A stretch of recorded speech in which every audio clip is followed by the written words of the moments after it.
Avevano presentato certificati per gravi invalidità, cecità assoluta, cardiopatia e menomazioni mentali che in genere impediscono del tutto o in parte lo svolgimento di qualsiasi attività lavorativa.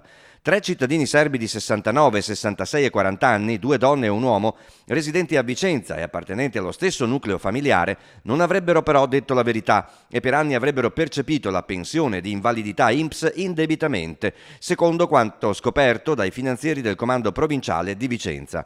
Sono stati denunciati per truffa aggravata e su provvedimento del Tribunale le Fiamme Gialle gli hanno perciò bloccato i conti correnti bancari e un immobile a Sarego per un totale di 90.000 euro.